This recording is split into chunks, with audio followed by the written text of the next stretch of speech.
Muy buenas tardes, bienvenidos de nuevo a esta emisión en el día de hoy, este resumen de la jornada miércoles 5 de febrero. Como siempre, pues vamos a repasar los mercados, vamos a repasar las noticias a nivel pues, del ámbito macroeconómico que están pues, teniendo más peso en este caso en los mercados lo mismo, ¿de acuerdo? Como siempre, pues nos encontramos este crossover de la sesión asiática, donde como podéis ver aquí, la gran mayoría de los mercados pues han cerrado, en este caso las plazas han cerrado mixtas y en un sentimiento profundamente claro. A partir de ahí, pues hemos ido conociendo multitud de datos, en este caso por parte de la economía china, precios de Caixin de China del mes de enero, de servicios, ¿de acuerdo? También PMI compuesto. Hoy ha sido el día, digamos, de los PMIs porque, sin lugar a dudas, pues hemos conocido muchísimos datos en diferentes países, ¿de acuerdo? En todo el mundo. También en este caso, pues la respuesta de Xi Jinping a los aranceles de Trump muestra que China tiene, en este caso, más que perder.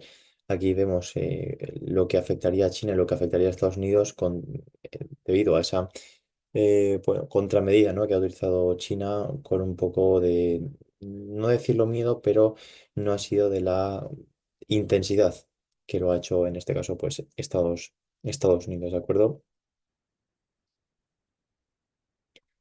Como podemos ver aquí, en este caso, afectaría a 14.000 millones y China a Estados Unidos, perdón, 525.000 millones. Aquí lo tenemos un poco más escenificado que pues el presidente de China y su homólogo China, Xi Jinping, pues no hablaron por teléfono el día de ayer, a pesar de una afirmación anterior del asesor comercial Peter Navarro de que mantenían una conversación. Bueno, este se hizo porque el cambio de hora era muy desfavorable.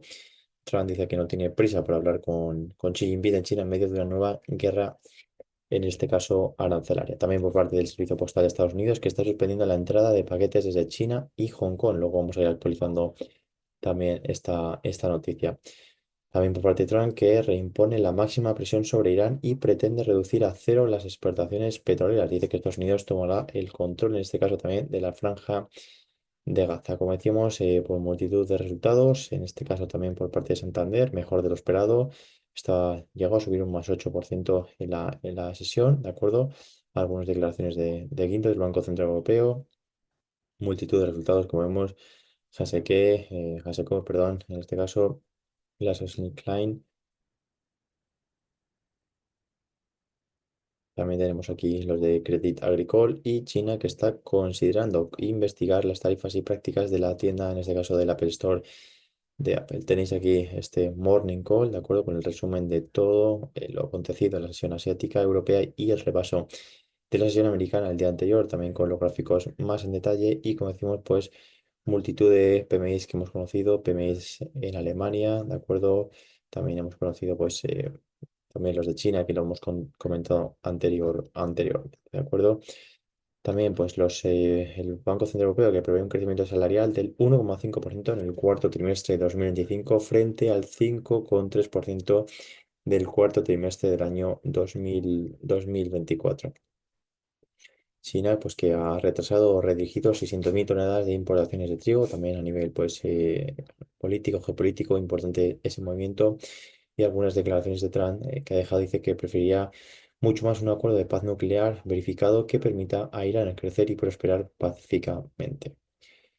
Alphabet, que conocimos ayer los resultados, no alcanzó las estimaciones de ingresos en el cuarto trimestre. La acción cotizaba un 6,5% después del cierre de los mercados americanos, ¿de acuerdo? También resultados en este caso de Walt Disney, resultados de Uber, como puedes ver aquí, Johnson Controls, perdón, bastantes declaraciones, USP, que antes hemos dicho que iba a cancelar los pedidos, pues ahora estaría aceptando, estaría modificando esos paquetes de China y Hong Kong para el próximo 5 de febrero. Algunas declaraciones también que deja la sesión europea, Barkin de la Fed dice que es difícil saber el impacto de los aranceles y que espera que las cifras de inflación de 12 meses se bajen más gradualmente. El dato más importante que hemos conocido en el día de hoy, sin lugar a dudas, pues ha sido ese cambio de empleo, ese ADP en este caso, que es el indicador adelantado de los datos del NFP que vamos a conocer en el día viernes, ¿de acuerdo? Han salido, pues en este caso, por encima, 183.000, la estimación se establecía en 150 y la lectura anterior en 122, ¿de acuerdo? Veremos sin lugar a dudas esos datos el viernes que van a ser lo más representativo, ¿de acuerdo? Para la sesión americana. De acuerdo también de cara a los datos de la Fed, para ver cómo interpretan esos datos. Tenéis el gráfico, bueno, los gráficos analizados y el podcast de Wall Street con lo más importante, ¿de acuerdo? A nivel, pues, resultados, aquí los tenéis, los que hemos ido ya conociendo y un poco el repaso que hemos hecho. Importante recordar, el viernes será lo más representativo con esos datos de NFP.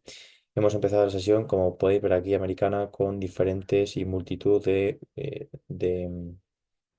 comentarios, en este caso, por parte de Lane, del Banco Central Europeo, y Barkin de la Reserva Federal. Dice que la inflación sigue bajando. Lane, en este caso, dice que podrían surgir nuevos riesgos al alza para la inflación y que los riesgos a la inflación tienen dos caras. En este caso, declaraciones que ha dejado Lane. Dice que los aranceles son un riesgo a la baja para la actividad, pero que el impacto de la inflación es incierto.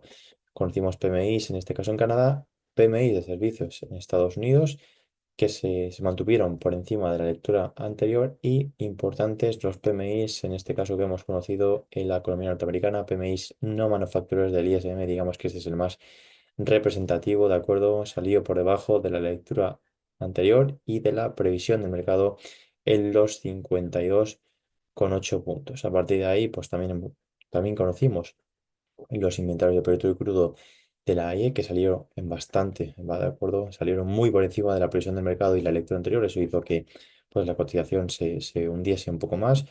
Y pues durante toda la sesión hemos conocido declaraciones de Barkin, de la Fed, Centeno, del Banco Central Europeo, como podéis ver aquí, hablando sobre la inflación y sobre, bueno, que está de acuerdo, ¿no? Con esos recortes graduales de tipos de 25 puntos básicos. También importante la actualización de la Fed de Atlanta para este primer trimestre lo establece en el 2,9%. Digamos que, pues, como podéis ver aquí, una sesión bastante ajetreada en cuanto a declaraciones. Goldsby de la Fed, como podéis ver aquí, dice que la inflación ha bajado y se acerca al objetivo de la Fed del 2%. Como decíamos, como podéis ver, pues multitud de resultados, multitud de datos y multitud de, bueno, de alguna manera comentarios, ¿no? De miembros de diferentes bancos centrales a nivel mundial y con esos datos previos que decíamos del NFP, con esos datos de ADP. En el día de mañana, pues lo más representativo que vamos a tener a nivel de política monetaria para ser la decisión de tipos de interés por parte del Banco de Inglaterra, importante, se prevé un recorte de tipos en 25 puntos básicos, desde el 4,75 al 4,5% de cara a la sesión americana. Nuevas peticiones de subsidio por desempleo, veremos cómo es el termómetro de del trabajo, ¿de acuerdo? Del empleo en Estados Unidos. Recordar, hoy hemos conocido ADP, mañana tendremos peticiones de subsidio por desempleo y el viernes tendremos, en este caso, pues ese dato de NFP que sin lugar a dudas será lo más representativo de la sesión de la semana. De cara a los mercados, pues finalmente parece que están rompiendo, ¿de acuerdo? Dejarme que analice esto aquí bien. Ahí está. Bueno, de cara a los mercados, el Nasdaq sigue en esta zona de consolidación, ¿de acuerdo? En 4 horas recordábamos que parecía que podía tener este rechazo en FIBO, pero que también tenía de fondo esta bandera alcista. Bueno, pues en la sesión europea perfectamente cayó la zona de FIBO, que se volvió a comprar. Ya estamos llegando al primer objetivo, que en este caso pues acaba de cerrar ahora mismo la vela por encima, con lo cual el movimiento natural del precio en este caso pues llegar a esa zona de sería llegar a esa zona de resistencia en este caso, ¿de acuerdo? A esta línea de tendencia y de ahí pues habríamos completado la vuelta en V y ya estableceríamos nuevos objetivos. En 1 hora pues se ha cerrado por encima, con lo cual pues de momento solo hay que hay que intentar seguir pensando en largos, ¿de acuerdo? Con esta inercia que nos está dejando el precio. El Dow pues más de lo mismo en el día de hoy, en diario misma estructura que vimos ayer, en 4 horas pues indicábamos que teníamos esta posibilidad, ¿no? De FIBO de fondo porque había cerrado el gap y demás, pero que el sentimiento seguía siendo bueno alcista. Y en 1 hora, pues en el día de hoy teníamos este triángulo en 1 hora que como podéis ver aquí fue cerrar por encima con bastante fuerza y el mercado pues no ha mirado atrás, ¿de acuerdo? Después de haberse conocido esos datos del ISM en Estados Unidos. Está dejando aquí una posible, parece una bandera alcista. Veremos si esto es un engaño o por el contrario sigue subiendo hasta los máximos o ya será cosa de la sesión de mañana. Para el SP 500, misma estructura que en el de ayer. Comentamos esa compra que se hizo en los niveles en diario en FIBO. En 4 horas, misma estructura que el Nasdaq. Rechazó la resistencia, cayó a la zona de soporte y se está volviendo a comprar, como veis. Ya ha dado el objetivo de FIBO a la perfección. Y el segundo, pues de momento sigue estando vigente con estos largos que hemos tenido en la sesión de hoy, que ha sido en este caso pues bueno, un poco aburrida, ¿no? Por decirlo de alguna manera. De cara al petróleo, que algunos me lo comentabais, bueno, yo en el petróleo hoy me he comido un stop, ¿de acuerdo? Compré en esta zona aquí en diario para intentar subir, pero bueno, luego después de haberse conocido esos datos de inventarios, pues la verdad es que el contexto no ha ayudado bastante, ¿de acuerdo? Ahora mismo, pues en semanal tenemos esta zona seguimos estando en una presión vendedora para el petróleo, en el cual pues el objetivo natural del precio sería intentar pararse en estos niveles de FIBO o por el contrario, venir a testear los mínimos y pues en una hora vemos que ahora mismo podríamos tener una zona de soporte, pero con la tendencia que está dejando el petróleo hay que estar bastante cauteloso con esos niveles, ¿de acuerdo? Importante, pues en este caso, si tenemos un cierre por aquí, por encima de esta línea de tendencia, podríamos pensar intentar buscar largos para cubrir esa zona, ¿de acuerdo? Pero cuidado porque esta zona de FIBO en el día de hoy, que parecía muy buena, pues finalmente se rompió. Con lo cual, esto es todo lo que tenemos en el día de hoy. Esperamos que les haya gustado y como siempre nos vemos mañana para preparar una nueva sesión